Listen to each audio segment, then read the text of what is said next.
வணக்கம் வீவர்ஸ். இன்றைக்கி இந்த வீடியோவில் நல்ல கொலஸ்ட்ரால் அளவை அதிகரிக்க உதவக்கூடிய 8 வகையான உணவுகள் பற்றி பார்க்கலாம். இந்த வீடியோவை ஸ்கிப் பண்ணாமல் முழுசாக பாருங்கள், உங்களுக்கு ரொம்ப யூஸ்ஃபுல்லாக இருக்கும். நம்ம சேனலுக்கு புதுசாக வரவங்களாக இருந்தால் சப்ஸ்கிரைப் பண்ணிக்கோங்க, பக்கத்தில் இருக்கக்கூடிய பெல் ஐக்கானையும் ப்ரெஸ் பண்ணிக்கோங்க. பொதுவாக கொலஸ்ட்ரால் அப்படின்னாலே இதய நோய்க்கான அறிகுறியாக தான் பார்க்கப்படுது. உண்மையில் கொலஸ்ட்ரால் உடலுக்கு முற்றிலும் தீங்கி விளைவிப்பவை அல்ல. HDL கொலஸ்ட்ரால் பல வகைகளில் நமக்கு பயனுள்ளதாக தான் இருக்குது.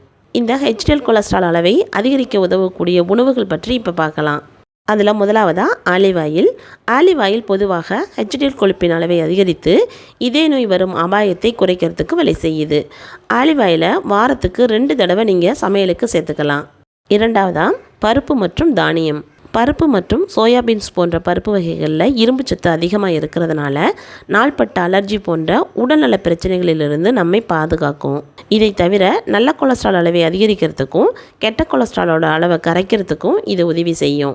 மூன்றாவதாக அவகேடோ இதயத்துக்கு தேவையான நல்ல கொழுப்பை தரக்கூடிய ஒன்று. இவை கொலஸ்ட்ரால் அளவை குறைப்பது மட்டுமில்லாமல் இதய நோய் வருவதையும் குறைக்கும். அவகேடோ மோனோ அன்சாச்சுரேட்டட் கொழுப்பு அமிலங்கள் நிறைந்த சக்தி வாய்ந்த ஒரு மூலம்.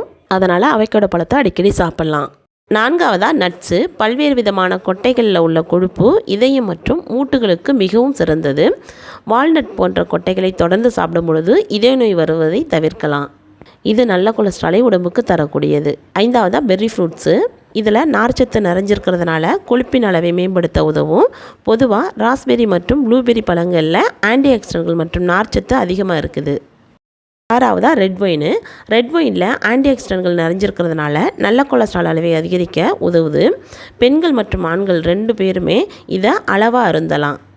ரெட் ஒயினை எல்லாரும் சாப்பிட்லாம் அப்படின்னு கிடையாது, தேவைப்படுறவங்க மட்டும் சாப்பிட்லாம், மற்றவங்க ஸ்கிப் பண்ணிக்கலாம். ஏழாவதாக நெல்லிக்காய். HDL கொலஸ்ட்ராலை அதிகரிக்க மிகவும் சிறந்தது நெல்லிக்காய். அதே சமயம் கெட்ட கொழுப்பை குறைக்கிறதுக்கும் நெல்லிக்காய் பயனுள்ளதாக இருக்கும். எட்டாவதாக மீன். வாரத்துக்கு 2 அல்லது 3 முறை மீன் சாப்பிட்லாம். இது கெட்ட கொழுப்பை குறைக்கும். மீனில் ஒமேகா 3 ஃபேட்டி ஆசிட் நிறைய இருக்குது. இது ட்ரைக்ளிசரைடுகளின் அளவையும் குறைக்கும். மீனை வாரத்துக்கு 2 அல்லது 3 முறை சாப்பிடும் பொழுது மாரடைப்பு வராமல் தடுக்க முடியும். அதோட இதயம் சம்மந்தப்பட்ட நோய்கள் வராமையும் தடுக்கலாம். ஓகே ஃப்ரெண்ட்ஸ், இது வரைக்கும் இந்த வீடியோவில் நல்ல கொலஸ்ட்ரால் அளவை அதிகரிக்க உதவக்கூடிய 8 வகையான உணவுகள் பற்றி விரிவாக பார்த்தோம். இந்த வீடியோ உங்களுக்கு பயனுள்ளதாக இருந்துச்சுன்னா ஒரு லைக் பண்ணுங்கள், கமெண்ட் பண்ணுங்கள், உங்கள் நண்பருக்கும் ஷேர் பண்ணுங்கள். இதுபோல் பயனுள்ள வீடியோ பார்க்கணும் அப்படின்னா சப்ஸ்கிரைப் பண்ணுங்கள். அடுத்ததாக ஒரு பயனுள்ள வீடியோவில் சந்திக்கலாம். தேங்க்ஸ் ஃபார் வாட்சிங்.